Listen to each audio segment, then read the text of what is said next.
Magandang araw mga kapuso, ito po ang mga ganap na dapat po natin abangan bukas dito po sa Lilat Matias, Attorney at Law.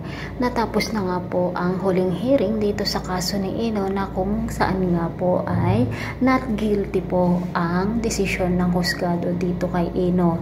Hindi matanggap ni Trixie ang desisyon ng husgado kung kaya't nagwala nga po siya sa korte at pinagsisigaw na baboy at rapist si Ino na mali ang desisyon ng korte. Umalis na nga rin po ang judge na kung saan siya nga po ang naghatol dito kay Ino na not guilty. Masayang masaya naman ang mga nagmamahal kay Lilet dahil nga naipanalo na naman niya ang kasong kanyang hawak ngayon.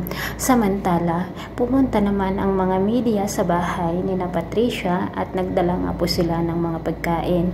May pa-picture taking pa ang mga ito. Naiinis naman si Ramir dahil sa pangyayaring ito at sinabi niya na kailangan ba pagpiestahan ng mga media ang nangyaring ito na hindi naman nila nakamit ang hustisya.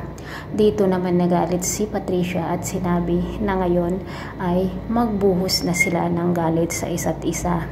Awang-awa nga si Ramir dito sa kanyang asawa dahil nga sa nangyari sa kanilang anak at saan ba daw sila nagkulang. Sinabi naman ni Ramir na wala silang pagkukulang kundi si Ino ang may kagagawan nito ang pambababoy niya kay Trixie.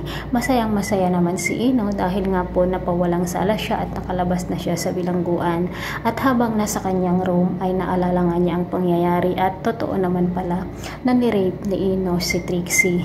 Ngunit dahil nga po sa mga ebidensya at na nakuha nila Lilet kung kaya't napawalang sala nga po itong si Ino. Samantala, pumunta naman si Trixie doon sa bahay nila Lilet, sumugod at sinabi nga niya dito ang kanyang hinanakit ng loob na masaya ba daw sa kanyang ginawa dahil nga kinampihan niya ang taong rapist na gumahasa at nambaboy sa kanya.